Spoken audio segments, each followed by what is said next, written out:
Welcome back, partners of commercial fishermen, to 2024. Can you believe it? Happy New Year. I hope everyone had such a beautiful holiday with their family, friends, or even had a nice solo session that felt like a good reset. Anything that you had, I hope it was wonderful. I am so excited today because it's the first episode of the year and voted by Instagram story poll that I recently put up last week. This episode is going to be about therapy, my journey into therapy and why I signed up and my reservations behind why I didn't want to do it. And then some really helpful takeaways that I got from my therapist about handling anxiety, because I think we all could use maybe some tools in that area. It never hurts to have more, right? So I hope that you guys enjoy this episode. I'm going deep because that's how we do. But this year, 2024, I really want it to be dedicated to the independence within a strong partnership. That's kind of the overarching theme within the community of partners of commercial fishermen. The women, the partners who are standing by their fishermen, who are there on the land, these shore captains, taking care of the home, taking care of the children, taking care of the future planning, investments, all these things. The visionaries, if you will, the glue holding the operation together and essentially the entire industry. Let's just praise that and recognize. I want to give back always to these incredible partners. And part of that is really finding a foundation of what makes us feel whole and what makes us feel strong, and returning to ourselves as humans, as partners, as women on this planet. Of course, anyone can benefit from this, but my core root of this is the partners. So this love letter is for you. Everybody else listening, please join in. And I hope that you get some amazing takeaways, because we all can understand anxiety on some level, right? So on that note, this is going to be the first episode regarding my journey with therapy and, cultivating that inner independence that we all have and just want to get stronger and, find that more peaceful, joyful experience of being alone, because it is such a gift once you're able to really harness what it feels like to find joy within that piece of solitude. Nothing can hold you back, because you'll always have yourself, the greatest friend you can ever have. All right. I hope you enjoy. Love y'all.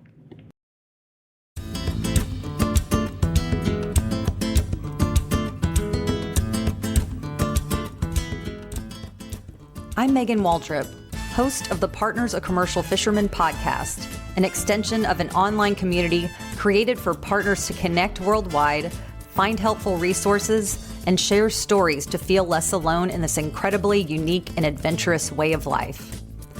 The POCF podcast invites fishermen, family, friends, supporters, or those curious to know more about the commercial fishing community to join conversations as we learn from each other, laugh, sometimes cry, and relate with those who are the faces behind each catch. What do you say? Let's dive in.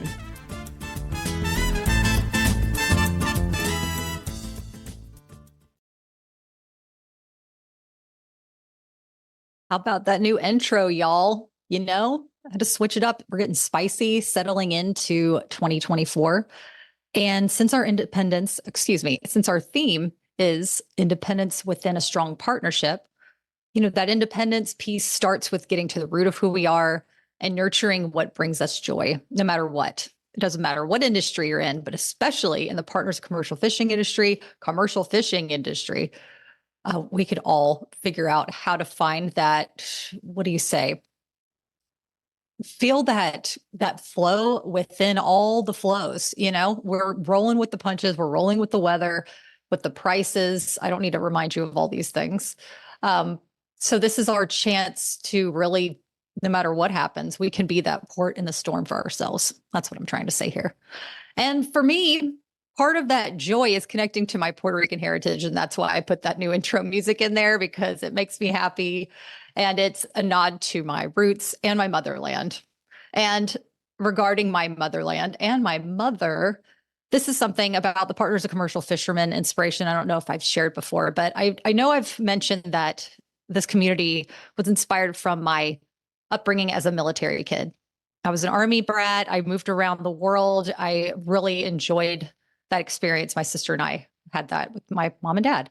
And I saw, what it was like when the soldiers would go away and the families that were at home and how important that family unit was for people to feel, stable within such a, another volatile industry, if you will, the industry of protecting our country, war, all those things. Probably the only industry that I could think of that is the closest to commercial fishing. So within that, I wanted to give that support back to our community that the military has. They have so many amazing, rich resources that I also want to find and cultivate and curate and bring to you as much as I can. And, part of that is appreciating the people at home. And I've said this before. But yeah, it really is about the people who make that home the stable place, if you will. And my dad, an incredible man. You'll hear more about him, especially within this therapy episode, in different ways than you would think, or maybe not. I don't know. An incredible, accomplished man who's done a lot for soldiers and their families. And my mom was always, as a kid, wanted us to realize what my dad gave back and how incredible he was, and he is. And as I got older, I also realized, well, also my mom is so freaking incredible. She's the glue. She's our home no matter where we are. And that's what I feel about the Partners of Commercial Fishermen. So in a sense, it is homage. It's an honor to my mother. I want to provide that empowerment and that celebration to the women who are unrecognized, unseen, and for all that love that they put into their families just out of their pure souls and hearts. And so I wanted to give a background on the partners as we step into 2024 and recognize all those mothers, all those partners out there who are making it happen and are doing it well and are doing it with so much love. And we appreciate you and we thank you. So I love you, Mom, and I love all of you partners out there who are doing their thing. I can't say it enough. Okay, let's move on to therapy, specifically virtual therapy. Now, I didn't go to therapy till I was 41, which was literally last January. I just turned 42, woo woo, January 2nd. Feeling great, feeling thankful to be alive on this planet. However, I didn't actually go to therapy until last January. There were several reasons why I was resistant, and maybe you can relate. I told myself I didn't have the time. I told myself I didn't have the money. And also, I was so overwhelmed to figure out even where to start. I didn't know where to look for a therapist. I didn't even know if, do I go to a physical office? Is that what I do? Is that going to be more effective than going to virtual therapy? Is virtual therapy a thing? Is that weird? Like, all the things. And the other thing, and my other karma around this is I grew up, my dad's a psychiatrist. I grew up as the daughter of a psychiatrist. And I'm going to pause for reaction because I've gotten a spectrum of reactions when I say that to people. Mainly that's what's wrong with you, or that explains it, or, some snide comment about my dad. I never, I didn't really understand it. I'm like, I know my dad's helping people, but yet people, there's such a stigma around therapy that people automatically get defensive and they make fun of it. Which that's fine. That's their experience. But, as a kid, it was kind of confusing for me to get that reaction. And then for kids to come up in middle school, specifically one girl who came up to me and said, your dad is such an incredible doctor. And I really like talking to him. And I just kind of froze because I didn't know if I should know that she went to my dad. But she was so open with me and telling me her experience that I was like, oh, this is really important. Mental health is really important. My dad never talked about his patients. That is a big no-no. That's part of the whole HIPAA, medical, all the things. However, growing up, I was born in 82. So through the 80s, 90s, all that good stuff, the stigmas were there. And they're also still here. I mean, hello, I just had all the stigmas about why I didn't want to go to therapy when I'm a huge proponent and huge advocate of therapy. Anybody goes to therapy, and anybody who would ever tell me that they were going, I was like, hell yes, that's super important. Yeah. So also wanted, because people often asked, so I'm just going to explain it too. The difference between a psychiatrist and a psychologist. So psychiatrist is a medical doctor that can prescribe medicine. They go to medical school. A psychologist is a doctor of philosophy. So they go to grad school, get their master's, PhDs, all that stuff. They do not prescribe medicine. So that's the difference between both. Both are important. Both have their places in the sun. There's also so many other therapists out there that I can't even name.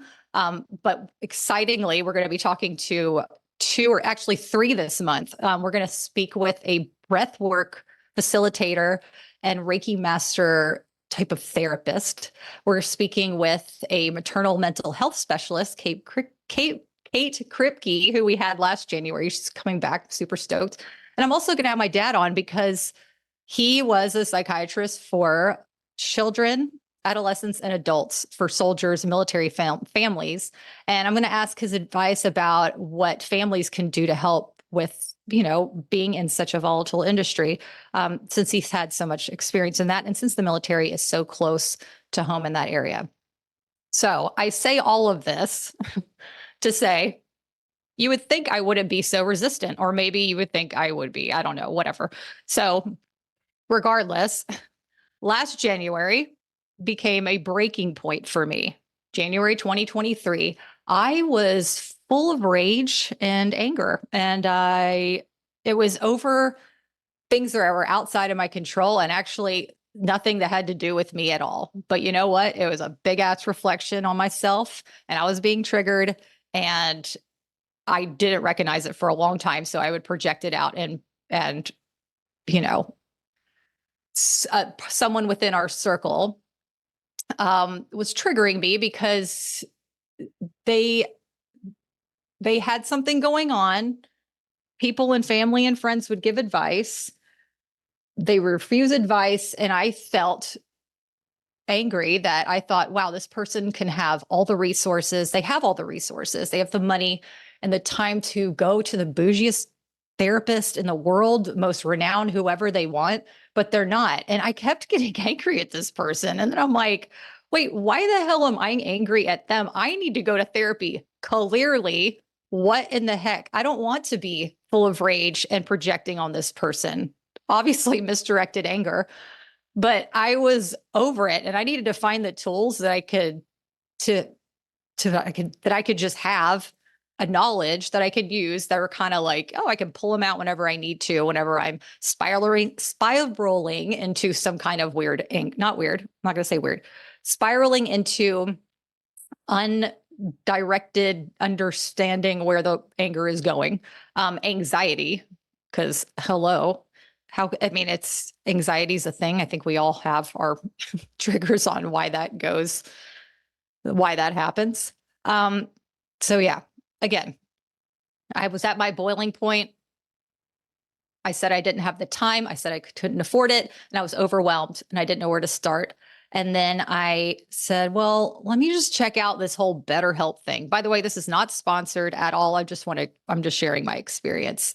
So I looked up BetterHelp. There's 2 different major online therapy platforms. I can't remember the other name, but I went to BetterHelp. I went to both of their websites, and this one felt more aligned with what I was looking for. So that's why I chose BetterHelp. So I realized, oh, I could actually squeeze in a therapy appointment, like 30-minute Zoom chat. Like, that's totally doable. Okay. They have plans and mediums and ways that I can communicate with therapists, whether I want to do video or call or just DM, or not DM, but like text message back and forth. There's all kinds of different plans. So I found one that worked for me. I chose doing the video with all the other things because I wanted to have more of a personal effect, but I'm sure all of them work. So whatever works for you. Anyway, I found a plan. You go to betterhelp.com to find whichever that aligns with you as well. So I wasn't really sure what to expect. I signed up for one therapist. We had a meeting in the books. She wrote me a message and then wrote me another message, and it just kind of felt off. I wasn't really vibing with her, if you will, to use my millennial speak. And I decided, you know what? I'm going to I'm going to try to look for someone new. It's literally like online dating. You can look at the profiles and see their picture and see their experience and find someone that works for you. So I said, thanks, but I'm going to find someone else. I don't even know if I said that. You have the option to switch and it's anonymous and nobody gets their feelings hurt because we're all in it to help each other. So everything's all good in the hood. So I ended up dropping the first therapist before I even spoke with her. I went, found another one, had our appointment, and let me give you a funny story about my first therapy meeting. So, like I said, had no idea what to expect. I love speaking about my emotions, so I'm really about being open. I mean, daughter of a psychiatrist, we talk about feelings all the time. So it was not foreign to me. I just didn't know where we would go and what would come up. So first 10 minutes of therapy, I'm telling her about what's stressing me out. And one of those things, which I didn't realize was stressing me out, honestly, Chris and I had bought a major fixer in Wilmington, North Carolina in 2021. And it was in this adorable neighborhood in Wilmington, historical, cute little Victorian cottage. If you want a sweet little Southern nugget of a home, this was it. The front wraparound porch, it was one story, had a back porch. It reminded me of New Orleans, had the tall columns. It was just precious. However, it needed so much freaking work. And Chris busted his ass and he tore down those walls to the sticks. What do they call it? To the beams. Anyway, you could see the guts of the home and it was just so magical. I loved it. I even set up a desk in there so I could work, even though we had no walls, or we had windows, but obviously no AC. Chris even put in a little, like a portable AC so I could work in the dead of summer. So a lot of the content that you've seen in the last, I don't know, couple years, just think of me sweating my butt off in my dream home at the time, which I thought. So, Chris and I would live in California while he fished spiny lobster from October to March and then shoulder seasons to prep. And then we go back to Wilmington, North Carolina and work on our house. And it was super fun. And it gave us a sense of purpose and a sense of place when we really needed it. And then it became something that was more of a burden because I didn't realize it at the time, but Chris was feeling stressed that he couldn't be there to work on the house. He really wanted to be up there to work on the house, but he's fishing. We also live on a completely different side of the country. So this investment that we had, this investment idea was starting to feel really heavy.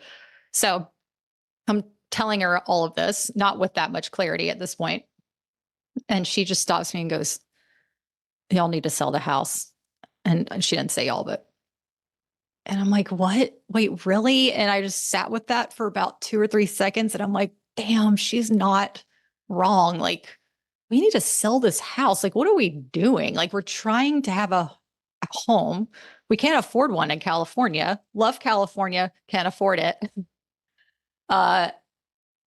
Yeah.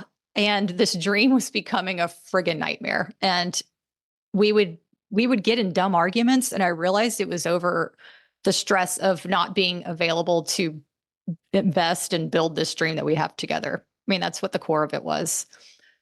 So Chris got home that night and I sat him down on the couch and I said, listen, I feel that we need to sell the house. And he looked at me and he just goes, okay.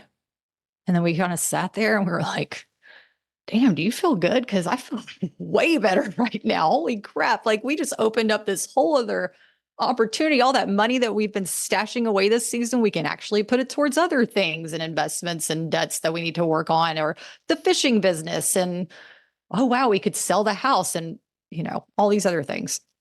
So needless to say, my first therapy session was super helpful to help me rid of something that I didn't realize was causing me so much anger. And it really did help alleviate that. And I also want to share with you some takeaways that she gave me for anxiety. So I have anxiety for many reasons. One of them is actually needles. That's like my biggest fear of life. People have fear of heights, spiders, you name it.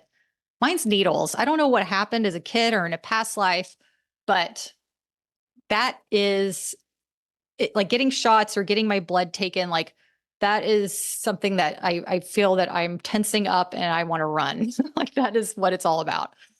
So she was telling me ways that I could to combat that because I have doctor's appointments coming up, because I'm getting my blood panel checked. I'm in my 40s. Like it's time to do all those things. And I'm trying to prep myself up, hype myself up for that. So, besides exposure therapy that she was telling me about, which is a whole other thing, like looking at pictures of needles on the internet, watching videos of it, watching videos of people administering, shots to patients. Like there's a whole thing. Then you see a needle like sitting next to you, and then you can pick up the needle. Like there's these stages of immersion therapy or whatever I just said. I can't remember what I said before, but that was one of the things, which I obviously have a fear and anxiety around. But the anxiety in life, like commercial fishing, like, oh, I don't know. The weather just picked up. I hope Chris is okay. Like, don't want to start spiraling about, is he going to be safe? Is this deckhand on board? All the things that partners think about that we don't need to think about. We just need to trust in ourselves and give thanks and trust in our partners. And that's how we get through this. However, here are some tools to get through it from a professional that I hope helps you too. So first I had to fill out a form before I even found a therapist on things about like, for me, like one of the questions was, where do you feel anxiety? Where does it come on? And for me, it was my chest, shoulders, and back. So here's a worksheet that she gave me, and I'm basically just going to read it to you straight up. So this says, she's like, all right, in terms of anxiety, you have to think of it in a scale from 1 to 10, and 10 being the worst anxiety that you've ever experienced ever. Okay. So 1 is you're dead, basically. 2 to 3 is a normal baseline because anxiety is helpful in the sense of it keeps us alive. We are humans, we are animals on this planet. Like we need to be aware of our surroundings. So a 2 to 3 is a normal baseline. 5, she said, is my new limit. I'm not going over 5. Like I cannot go over 5 unless I realize that I'm about to go into a whole other realm, if you will. So she said for me, and that's when I start to feel things. So she said at a 5, that's when I feel tension in my chest, shoulders, and back. And that means I am on high alert. So whenever I feel that in my body, I realize, okay, I am hypervigilant. Like I'm starting to peak, you know what I mean? And she said, this week, ask yourself throughout the day, what's my number? So throughout the day, I check in and say, where am I right now? So if I'm at a 5 or more, I have to do something called thought stopping. This is a technique where you visualize a big red stop sign in your mind to interrupt the thoughts that you are having that are escalating your anxiety. Literally, I'm feeling tense. I need to think of this big ass stop sign and be like, no, not today, not going there or ever. Like we're done with this. Do not pass go. So whenever you feel a 5, whenever you feel that anxiety in your body, wherever that anxiety is hitting for you, think of that big red stop sign. Okay, so another coping skill that she gave me to return to a baseline of 2 as quickly as possible is to take a walk, listen to a happy, upbeat song, watch a funny video, or just get out of your head however you can, just so you can get back to it too. And so she also taught me another trick. They're called meditative showers. So when you feel something coming on, like maybe it's starting to get really overwhelming, these thoughts you can't control, you go in the shower, and it's a practice of taking the shower and you're washing away those feelings, you're washing away those thoughts, you're thought stopping. And once those feelings are washed off of you, they go down the drain and they're not a part of you anymore. Get out, you done. You have to preserve the goodness that is within. That stuff is not going to that's not going to overtake you because you do have the powers.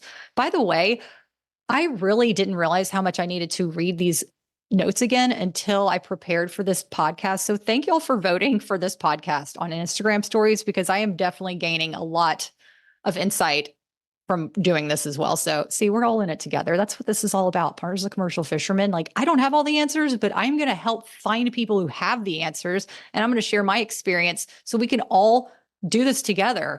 Like why don't we all just hang out? I mean, y'all are cool. Love you. I mean, duh, right? Okay. So let's see what other ones that she said. This was another note. She said, Once you come back to the baseline, so once you've done the thought stopping, the walking, the happy upbeat song, the funny video, or taking a shower, she said, take a moment and think about what started that whole process. If you're able to pinpoint it, write it down. And then we were going to talk about it at the next session. And she said, do not judge your thoughts or analyze them. I love that. I really need to remember that every second of my life. Yeah. So for me, I was even thinking about this last night because I was preparing for this. I was watching something. Oh, yeah. I was watching reruns of Sex in the City. I love Sex in the City, y'all. I mean, come on.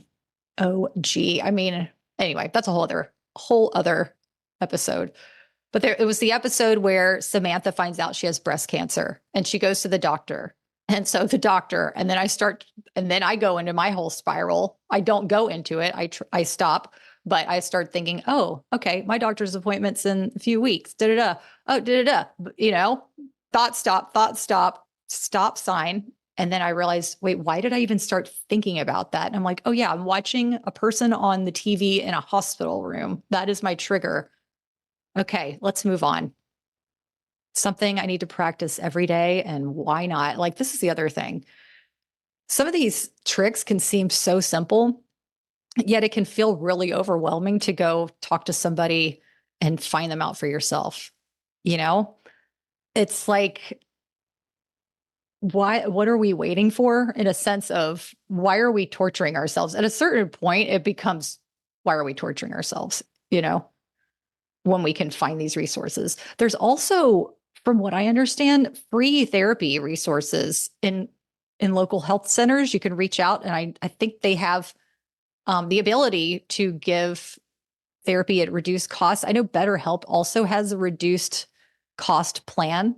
But there's ways to get help out there. And honestly, like, things that I've spoken with my therapist, we've talked about, are things I know, and maybe things I've talked about with my husband and my family and friends before. But to hear it from a professional who's a third party is a whole other type of validation, where I'm like, okay, you have no bias towards me at all. You don't know me at all. And you're telling me, just from what I'm telling you, what feels like she's wading through, or he or she, whoever you get, they're wading through the muck there, and it's kind of the human pattern of it all. I mean, we are all human. I think that's what makes it so amazing to think about, is you can go to therapy and we feel like our problems are so massive, and we feel that we are the only ones who are experiencing these problems. And you go to therapy and there's tools to handle challenges that you have, because so many friggin' other people have challenges too. And also, people have figured out ways to overcome them. I mean, there's traditional ways. You can go new age, holistic, which, by the way, I'm into all of that. I got my Palo Santo and sage right now. I always have a candle lit. And yes, there are crystals up in my house. No shame. I love the woo, the spiritual life, whatever brings you comfort, honestly. It's like, whatever kind of therapy would be helpful. If you're curious, you could even sign up for one session just to sniff it out and see what it's like. There's all kinds of ways to check it out. And if you're interested, I encourage you to do it, because I have found so much help with that. So I was in therapy from January until the end of lobster season I think it was April was my last session. And then we drove to North Carolina and did our whole thing. We ended up selling our house, bought a new house, which I'm speaking in right now. And I'm so friggin' grateful it has walls, y'all. Windows that work. I mean, we'd still be working on that other house. Holy crap. I can't even imagine. I can't, like, living in a tent in the house. Like, anyway, life, right? So I just want to say, to get to the root of who you are, because you are so friggin' awesome. And honestly, because you do so much for everybody that you touch and that you are around, doing something for yourself to keep that foundation strong, to carry that love that you have for others, is so important. And it's not selfish. It's how you actually pour love into other people, is by pouring love into yourself, because then you can be the better version of yourself. I know you've heard this before, but that kind of stuff is true. I get less irritable around my family, my friends, around my partner. Oh my gosh, like around myself. Geez, I had the best New Year's ever, and it was just me hanging out. And I think I'm going to dive into what I did in a private podcast. That was a whole other thing. But I felt so thankful that it's taken me on this journey where I could basically have a great friggin' time with just myself, you know? And that is so important. Friends and family are always important. Our partners, we love them, of course. But I always think about no matter what, we always have ourselves. I mean, we can't, by the way, you could think of it, I can't escape myself. I can't escape these thoughts that I'm having, this negative voice that's, you know, just beating me up, which is kind of how humans operate. We're just kind of always figuring things out and maybe being critical and being hard on ourselves. But man, when we can figure out how not to be hard on ourselves, hell yes. Then you're hanging out with your best friend all the time, not with some douche roommate in your head who's like being critical of everything that you do. Like, would you actually hang out with somebody like that in real life? No. I take that. That was a note from one of my favorite books I've ever read. It's called The Untethered Soul. I'm sure you've heard of it. If you haven't, check it out. The Untethered Soul. I can't think of the author right now, but man, that's such a great book if you really want to deep dive into the inner psyche and how it works and how you can flip the script on how you speak to yourself, because that's really a big part of it. You know, these visualizations, these stop thinking methods, these are all ways that we can get ourselves out of these spaces of feeling despair and sadness and anger and resentment and really start enjoying our lives and finding the scenic route and all that we do, you know? I mean, just you got to go to the DMV. Well, why don't you take the pretty way to get there? Or why don't you bring, you know, why don't you make you a really, really good coffee or a really sweet little tea beverage or elixir? You know, it's just the little things that you can do, like, you know, lighting candles. I love lighting a friggin' candle. I mean, that just sets the mood for me no matter where I am. I'm like, and calm. Oh, I also listen to spa music while I work. That's been really helpful. But regardless, it's how we can find joy, how we can find peace and just love, right? Self-love to that voice in our heads. And so on that note, I hope that you found this to be helpful.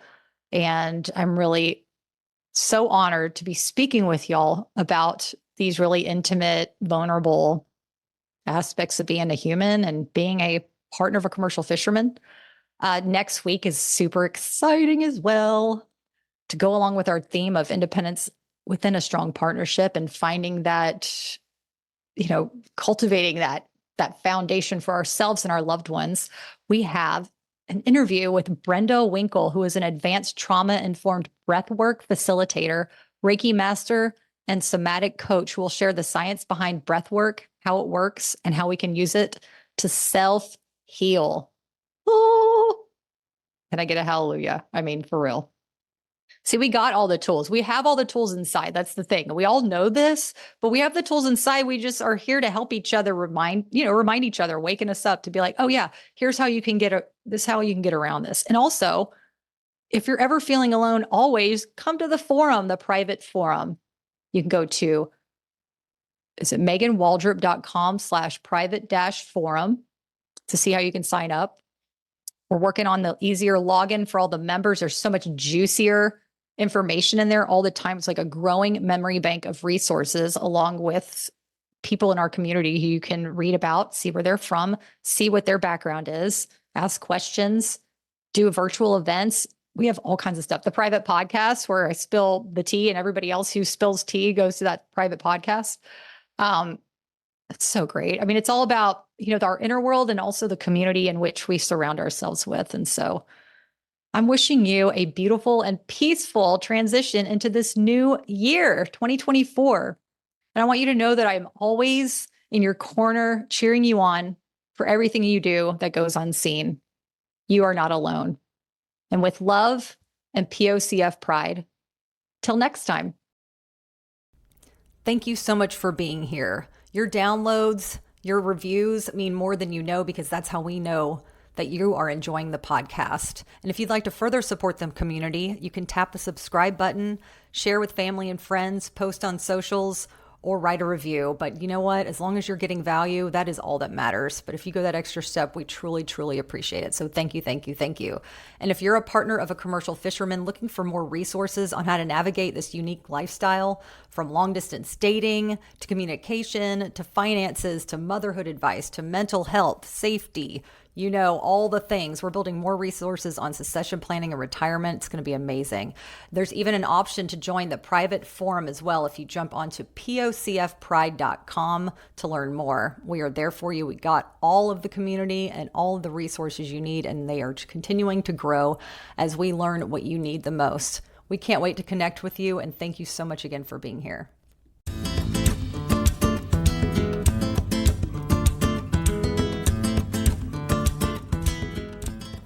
Thanks for listening today. Being here means you're a part of the POCF family, and we wouldn't be a community without you. I'm Megan, and this is the Partners of Commercial Fishermen podcast. As always, much love, POCF pride, and remember, you are not alone.